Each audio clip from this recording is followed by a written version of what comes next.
Welcome to ಮನಿ ಊಟ cooking channel. ಇವತ್ತು ನಾವು ಇನ್ಸ್ಟೆಂಟಾಗಿ ಬಿಸಿಬೇಳೆ ಬಾತ್ ಪೌಡರ್ ಮಾಡೋದು ಹೇಗೆ ಎಂದು ನೋಡೋಣ ಬನ್ನಿ.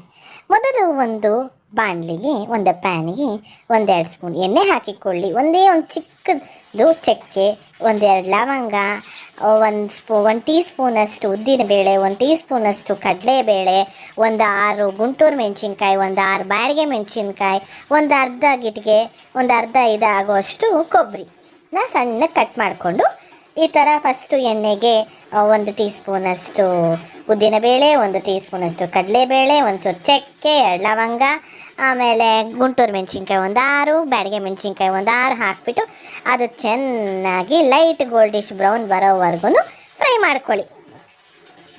ಅದು ಚೆನ್ನಾಗಿ ಲೈಟ್ ಗೋಲ್ಡಿಶ್ ಬ್ರೌನ್ ಆಗಬೇಕು. ಆವಾಗಲೇ ತುಂಬ ಚೆನ್ನಾಗಿರುತ್ತೆ ಟೇಸ್ಟು ಈ ಬಿಸಿಬೇಳೆ ಬಾತ್ ಅಂತೂ.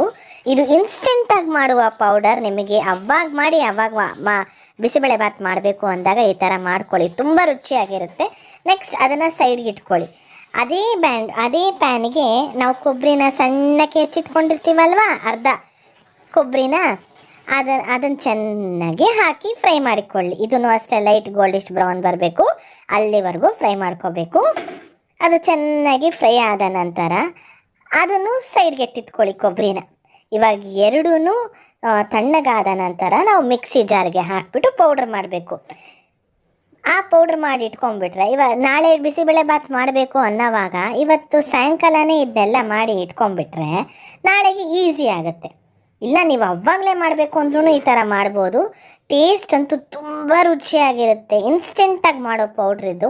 ನೀವು ಒಂದ್ಸತಿ ಟ್ರೈ ಮಾಡಿ ನೋಡಿ. ಯಾವಾಗಲೂ ನಾವು ಅಂಗಡಿದೇ ತಂದು ಮಾಡೋ ಬದಲು ಈ ಥರನೂ ಟ್ರೈ ಮಾಡಿ ನೋಡ್ಬೋದಲ್ವಾ.